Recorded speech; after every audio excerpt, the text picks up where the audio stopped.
Cette mise de l'intérêt national au-dessus des intérêts mesquins et particuliers a réchauffé mon cœur de patriote et j'ai accepté sans restriction aucune. Ces patriotes sincères soutiennent la thèse que ce n'est pas la politique, pas pibon, c'est nous qui fait le pibon, qui aidera à la résolution des graves problèmes de sous-développement auxquels la nation est confrontée depuis toujours. Mais c'est plutôt le dynamisme de l'entreprise, le savoir-faire de notre peuple travailleur, la conscience nationaliste de la fraction saine et cultivée de notre élite intellectuelle qui aidera le pays à sortir de ce chaos. Force s'engage solennellement à faire de la bonne politique. Voilà son grand mérite.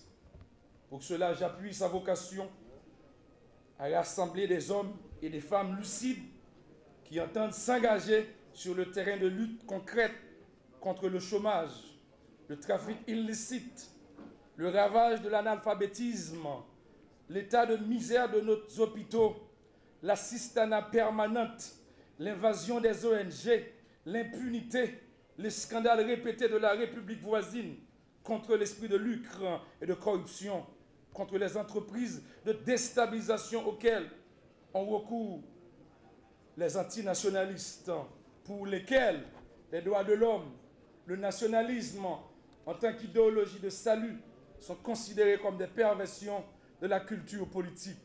Ce secteur, du point de vue du matérialisme historique, nous le savons aujourd'hui, c'est l'antithèse absolue de toute forme de démocratie. À ses yeux, la démocratie représente un vilain mot digne des illusions. Pourtant, c'est la plus noble et la plus belle des choses. Le défi est énorme, certes, mais les bonnes volontés et le courage sont aussi légion.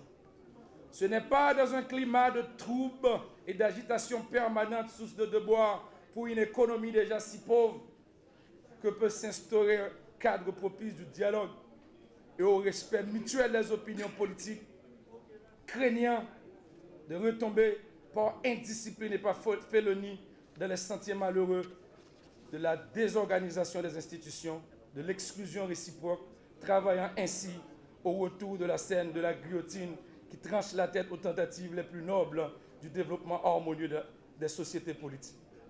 Pendant 3 ans, les différents acteurs qui ont construit FOSTEP-là ont sillonné le territoire national entièrement, ainsi que les différentes communautés haïtiennes de la diaspora. Parce que le pays, ce n'est pas seulement sous territoire haïtien, il veut dire, pays Haïti, il est en non pas de l'autre côté toujours. Et c'est ça qu'il faut voir. Pour la primaire ici, pour l'école va l'ouvrir, pour les gens mourir, pour tendre, l'oreille gronder, moi l'école n'a pas arrivé pour payer, moi quand n'a pas arrivé pour payer, ouais, en pile appel téléphone à parti, dans l'autre partie Haïti qui est dans la diaspora. Donc, nous-mêmes, FOSTEP là, nous avons regardé tout en dans la communauté. Et ça nous a cherché à comprendre. Nous consultons la population à travers différentes couches. Et ensemble, nous avons vu les défis et les opportunités. Nous avons écouté les Haïtiens sans distinction. Et nous avons compris l'espoir fondé par la grande majorité de la population sur la présente génération. C'est que si, je dis, si génération ça, qui est tout haïtien ça, qui est capable, tout ingénieur ça, tout agronome ça, tout médecin ça, tout diplomate ça, tout avocat ça, si génération ça, pas changer pays ça, qui est-ce qui va changer encore? Et ça, c'est responsabilité, pas nous. Et donc, ensemble,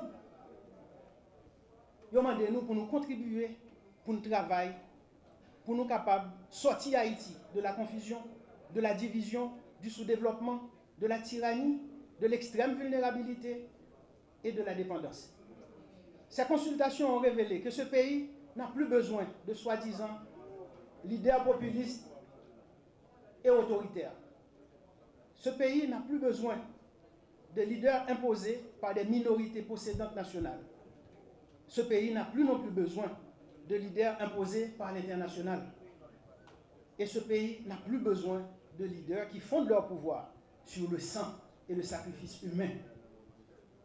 Ce pays a besoin de gens capables de le comprendre, des gens qui ont la crainte de Dieu, des gens qui ont la compétence, des gens qui sont intègres et des gens qui aiment ce pays.